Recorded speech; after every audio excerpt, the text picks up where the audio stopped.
guys, welcome back to my YouTube channel.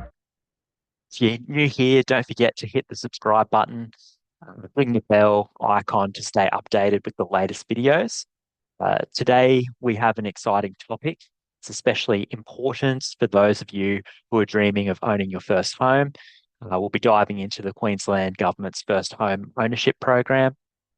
The initiative is designed to help first-time home buyers step onto the property ladder, bring various benefits and support to make uh, home ownership, the home ownership dream a reality. So what we're going to be doing today is we're going to be having a look at this data set here, and we're going to be sort of diving into the stats a little bit around home ownership. But to start off with, what we are going to do is we're going to start a little bit on what home ownership is here and what it's all about. Okay, so it's looking, this is on a broader Australian spectrum here. We're just going to be looking into Queensland today. So here we've got, we'll be discussing program a little bit. Different states have got different state-based grants. So Queensland differs from New South Wales and Victoria, for example. Um, and then there's also some federal benefits as well when it comes to home ownership. So you got the building grant and first home buyers and several others. So an overview of first home owners grants here. First home owners grant program aims to help first time home buyers. So a lot of these people that get first owners grants are younger Australians that are looking to get into the property market. And over the last couple of years post COVID, we have seen a lot of these younger Australians really struggle to get into the market due to property inflation and the soaring housing market here in Australia.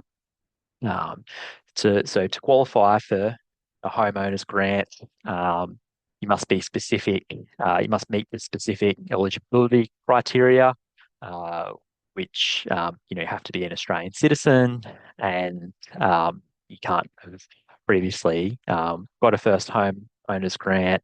And there's a series of other um, little things that you have to go through before you purchase the property.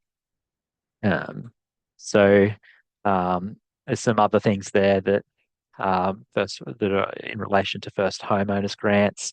So if we go back now to touch on the eligibility criteria, so you have to be 18 years or older, have to be a permanent resident or an Australian citizen to qualify for this grant.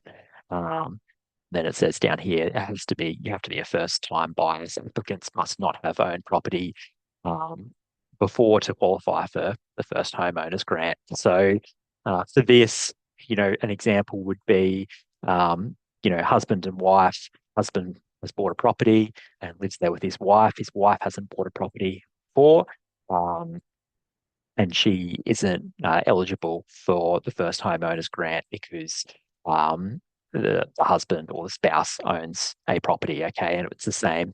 It's the wife that owns the property, and the husband's never owned anything.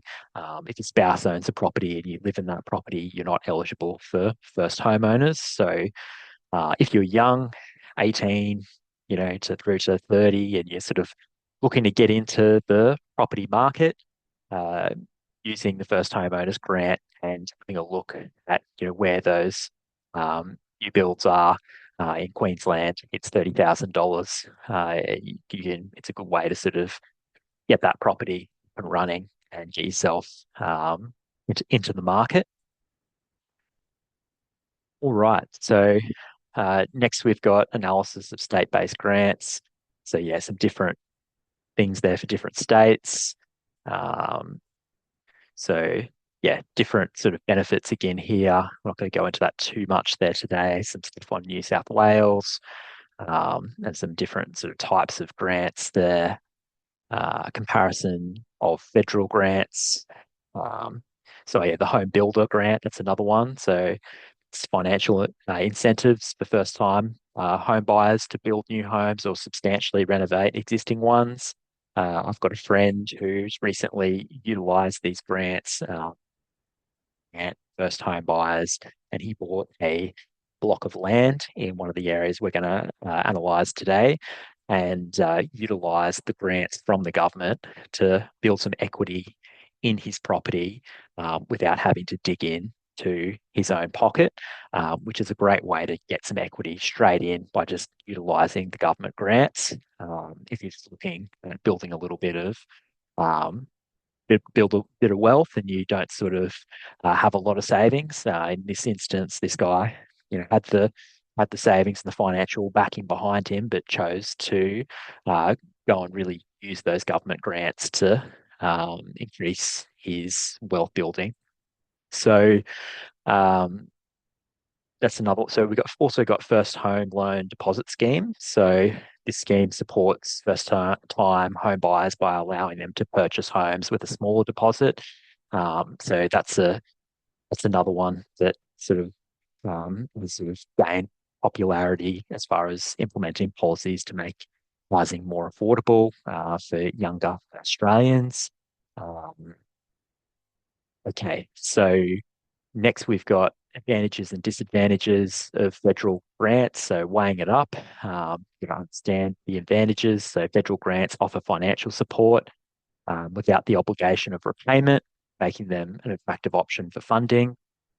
Recognizing some federal grants may have strict eligibility requirements and complex application processes to navigate. So just checking it before getting a first home owner's grant, you want to check that you are eligible and you are able to um, get these particular grants for making any big kind of commitment to buying land or anything like that.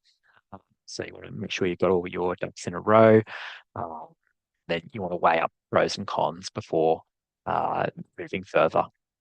Okay, so that's the first one there that I just wanted to sort of touch on. Okay, next we are going to go over here to the analysis. So hopefully that gave you a bit of an idea as to what this is that we're analyzing here. The data I've got here on the screen now is based on the first homeowner grant data from the Queensland Government website, which I retrieved from 2020 through to 2024 financial years. So this is across 4 financial years here. We've got our data set for all different locations. We have our analysis here. Okay, so dashboard straight up here. What we've got on the first graph is we've got the total amount spent by the Queensland Government on first homeowners grants from 2020 to 2024.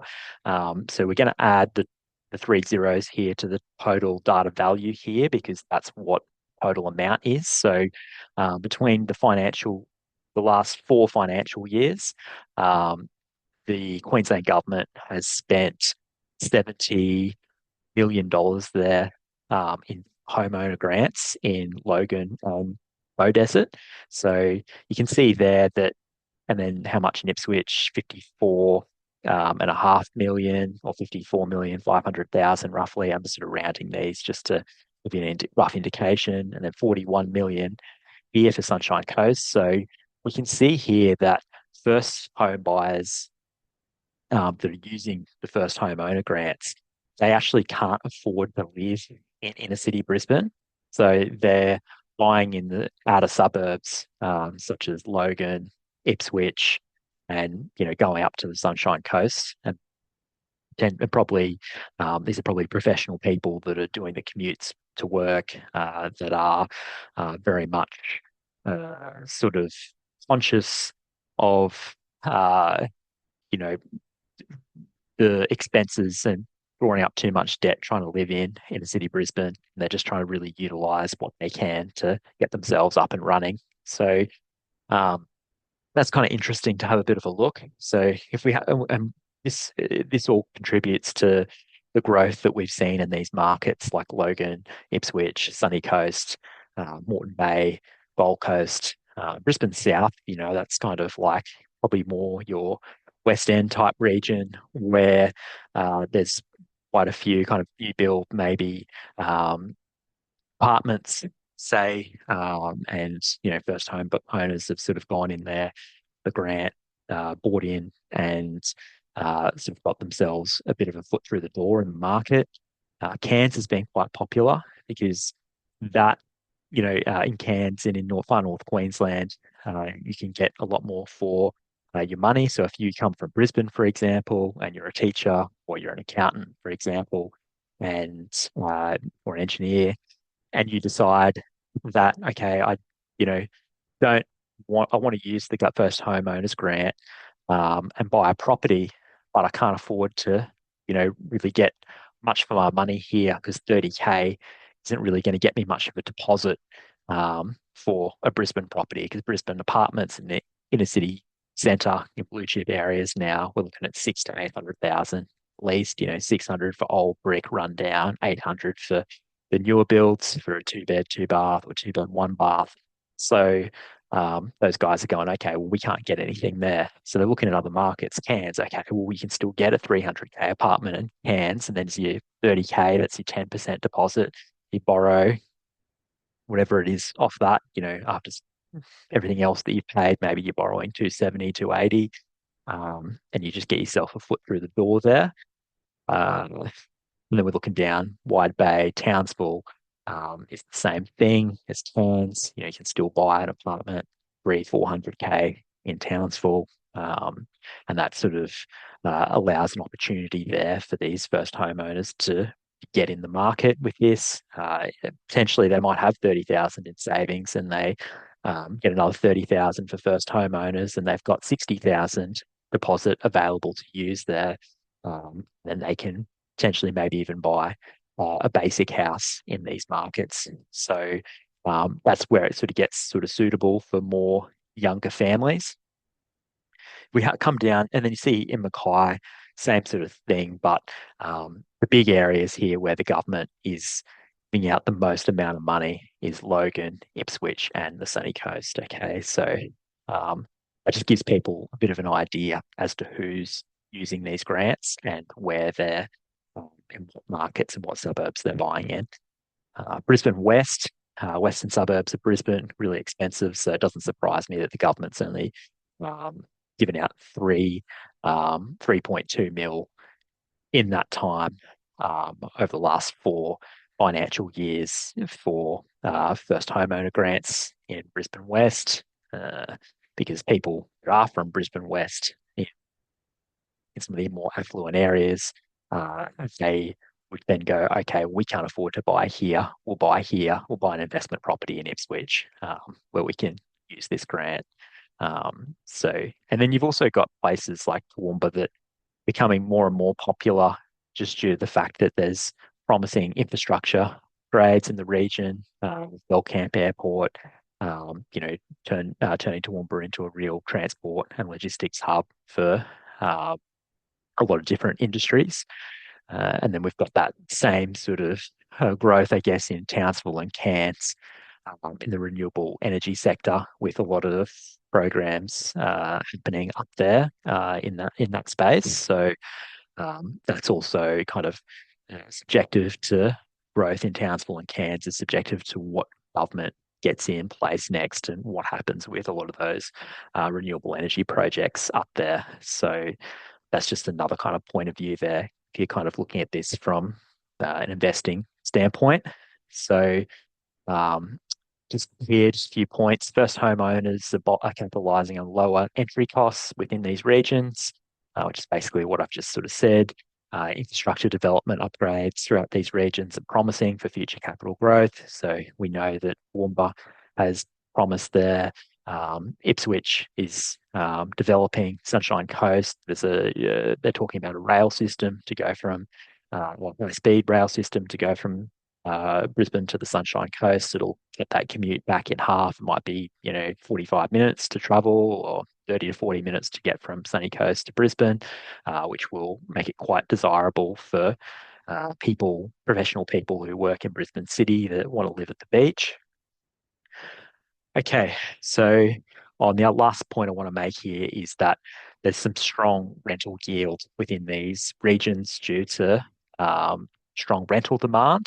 So, there's still quite sort of strong rental demand in these regions because rent has gone up so much over the last and inflated over the last sort of 4 or 5 years that people are getting pushed out of the inner city markets and having to go to more affordable markets to rent as well. So, um, if you're looking at investing and capitalizing, having a look at those areas of growth where there is strong rental yield and available on those properties, that is going to be within your best interest from an investment point of view because you can still positively gear your property given that you have enough equity in that property.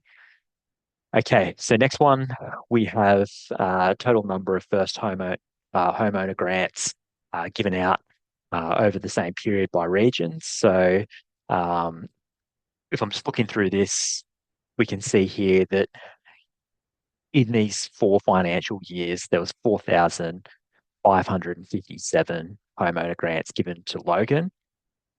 There was 3,520 given to Ipswich, and there was 2,685 here given to the Sunshine Coast. Okay, and then after that, we start to see Moreton Bay, Gold Coast sort of drops back. So, other than Brisbane South, where is Brisbane? It's all the way down here, right? So, the Queensland government isn't giving out first homeowner grants to buy properties in Brisbane because Brisbane has become too expensive.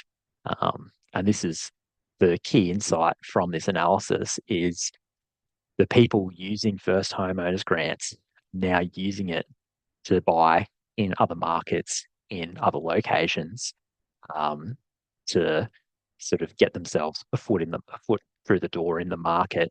Um, so um, that's it's really just sort of super interesting. And once again, Brisbane West is down pretty low, right? There's only 213 first homeowner grants given out between the financial years of 2020 to 2024. So just something to sort of, keep in mind, if you're going to use this, where should you want to be looking at this going, okay, where should I use it? Where are the other first homeowners using their grants? Where is there some opportunity here? And you want to go to those markets that haven't gone off yet, that have good potential for infrastructure upgrades and development in the future. So looking at better, good quality roads. What's the local economy like? What are the hospitals like? Job-wise, what sort of professions are in town? What is the average income in the place that you're looking to buy? Especially if you're going to use it as an investment property down the track. If you're going to use it as property to live in, for yourself, then you're looking at, transportation wise, how far is it to get to sort of work that I want to do? Okay. So next we've got total first homeowners grant expenditure from 2020 to 24 broken down as a percentage. So in 2023, the Australian government increased first homeowners grants from 15K through to 30K. And this is just a bit of a rundown to sort of see next here how that sort of affected um, the total volume of dollars and the amount of homeowner grants that were being taken out or given to um, Australian people or citizens or residents. So if I'm looking at this now, 2020 to 2021, we had 41% of the total first home owners grants over the last 4 years was given out in that period in COVID. So the most homeowners grants were given out in that COVID period, which would have further driven growth in the real estate or property market. And then over here in 21 to 22, we had 29% of the total, followed by 16% here in 22, 23, and then 14% here in 23 to 24. So we can see it dropping. It's declining the amount of money that the Queensland government is handing out for home ownership in Queensland. And um, that's interesting because they have increased that grant from 15K to 30K. But the same token, because property prices have increased by so much, the 30K isn't really making a dent in that deposit for a lot of people, is what that tells me. So, could that be a new policy there in terms of the government building more affordable housing and then using this scheme on top of that to get more people into the market and then doing infrastructure upgrades, sort of get some more high speed um, public transport so that people are able to work. That might be sort of something to provide a solution to many people in the future. Uh, okay, so this is just on the declining in government total expenditure for first homeowners grants. So here we can see that we've dropped. Okay, so here total expenditure for first homeowners grants in 2020 to 2021 was 176 million. That would be because we add the three onto these figures. So um, and then we've gone down here. It's obviously declined to 125, then down here to 66, down here to 58. Okay, so we've seen a real decline in the expenditure here of first homeowners grants. Um, and this could be due to rising interest rates and a cooling housing market, sort of have reduced the demand for new homes. And it could just be that, inflation and high interest rates have sort of caused people to sort of sit back for a while and stop purchasing of homes or buying new homes. So this decrease in demand can lead to fewer first home buyers qualifying for the first homeowners grant. So um, absolutely, that can sort of bring it down a little bit more. And when there's less home buyers that qualify for the grant, then we're going to see less people taking out the grant. So last graph here that I just want to touch on before we finish up on this topic. We've got the total number of first home owners payments by Queensland government. So you can see here that this is the number of grants that the government gave out. So we can see here that they gave out 11,718 here in 2020 to 2021. And then down here, we saw a bit of a drop there of around probably sort of 30% or so, 8,347, followed by 4,409, and then down to 3,261 there in 2020.